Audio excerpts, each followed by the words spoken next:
xogeeyihii abaabulka garabka dhalinyarada xisbiga u cida gobolada bariga Axmed Maxamed Yuusuf Dheere oo maanta warbaahinta kula hadlayay gudaha magaalada Laascaanood ayaa ku dhawaaqay inuu si rasmi ah isaga casilay xilkii uu mudada u hayay xisbigaasi u cid anigoo magacayga la yiraahdo Axmed Maxamed Yuusuf oo ah xogeeyaha abaabulka garabka dhalinyarada ee gobolada bariga xisbiga u cid kana mid ah golaha dhexe xisbiga u cid waxaan maanta oo taariikhdu tahay 18kii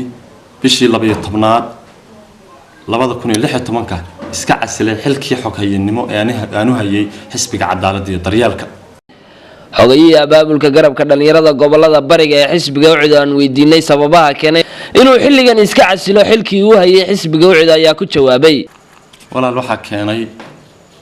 waa run xisbiga u cid wax badan baan u soo qabtay intaan ku jirayna taageerayaal fara badan iyo mas'uuliyiin fara badan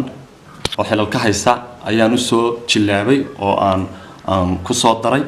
waxa walaal keenay inaan maanta xilkaas weyn aan iska casilo markaan arkay xisbiga u cid inuusan doonayn inuu noqdo xisbi xaakim anna aan ahayn dhalinyaro ah oo han siyaasadeed leh oo xisbiga ugu jiray uguna soo biiray inuu xisbigaas uu meel ka gaaro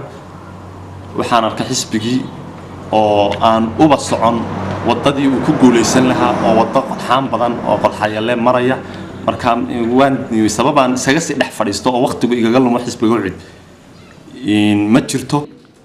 xogeeyihii abaabulka garabka dhalinyarada gobolada bariga ee xisbiga u cid oo hadalkiisa sii watay ayaa ka dhawaajiyay inaysan jirin xisbi kale oo hadda ku biiraya una ka fiirsan doono halka isaga iyo taageerayaashiisu ku biyashaban doonaan walaal taasi waa mid hadda aan meesha ol Jamaal Ali Xuseen iyo garabkiisa uu ka mid yahay Dr. Yuusuf Gogoye waa niman khiyaar oo sharaf leh laakiin wax xiriir oo hadda naga dhaxeeya ma jiraan aniga laba option ayaa ii furan laba xisbi oo waaweyn ayaa dalka ka jira labada xisbi midna waa wadani midna waa kulmiye labada xisbi kii aan u arko aniga taageerayaasheedu aan u aragno dal masiirkayaga iyo masiirka dalka dadka inuu ku jiro ayaan u digrigan doonaa laakiin minka xilkii aan xisbiga u cid u hayay ayaan iska casilay laakiin minka meelna oo oran maayo halkaas aan galaya waan ka fiirsan doonaa aniga taageerayaasheeda la taliyaasheeda ugu dambeyntii xogeeyihii abaabulka garabka dhalinyarada gobolada bariga ee xisbiga u cid ayaa u mahad celiyay asxaabtii ay muddada ku soo wada jireen xisbigaasi waxaana uu sidoo kale baaq u diray taageerayaashiisii maasha Allah way jiraan dad aan u hayo mahadnaq fara badan taageerayaal fara badan ayaa asxaab fara badan oo xisbiga qaarna ka mid yihiin qaarna ay ka mid ahayn qaarna ay mas'uuliyiin ka mid yihiin ayaan u hayaa abaal iyo sharaf waxa ka mid ah gudoomiyaha xisbiga u cid gobolka Sool Maxamed Axmed Faarax ninkaas waa nin wanaagsan oo goba waxaan kala u mahadnaqayaa muddo wada shaqayntii wanaagsan naga dhaxaysa aan uga mahadnaqayaa gudoomiyaha xisbiga u cid Buuhoodle Master Bisinle gudoomiyaha gobolka Togdheer Master Aadan Xuseen iyo mas'uuliyiinta kale ee dhalinyarada ee ka tirsanayd garabkayga xisbiga cid ka tirsanayna intaana waan u mahadnaqayaa iyaga wax aan wanaag ahayn iyo sharaf ahayn uma hayo